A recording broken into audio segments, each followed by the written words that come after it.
shekaran nan zan sai da gidanmu in kai ki Makka. Dan Allah. In ya so su yi ta kwana ko a rabi ne. Datti cikin goro aka ce ciki kan shashi, Mudi lafazin kira da kyawun suna. Ni na sace ku ne? Haba, ƙarya ne. Amma tare da wanda wakilci wannan suna, lamuran Mudi sai ta'azzara yake saboda yana samun nishadi idan yana zaluntar 'ya'yan mutane. Ƙarya ne. Dole ne sai mun dauki kwarar hukunci akan burin shi aje ya dauke tsawon hannayen shi na zillar kara ne akan kayan al'umma. Mudi ya zama summun bukumin umyun akan nagartattun shawarin manyan gari.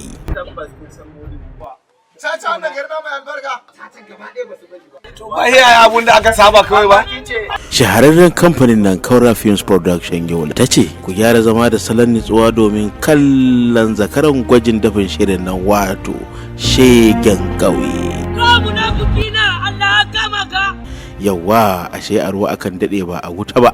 Addu'ar mai du'a'i ya karbu sai ga magajin nan mai wargaje shirin al'umma ya dama halayyan uban shi har ya shanye dadin kasuwa bayan an kyauta maka a saka maka gyara. A raba ta gida 5 kenan.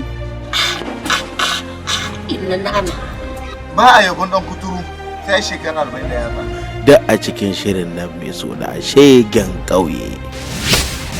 Shegin ƙauye shiri ne da ya samu takarawar jarumai kamar su Fati S Bangis, Shehu Mai Riga Talle, Al'amin Sa'id Raji, Ahmadu Abubakar Simple tare da Abubakar MB Song da Jamila Usman Hajjati. Shegen ƙauye.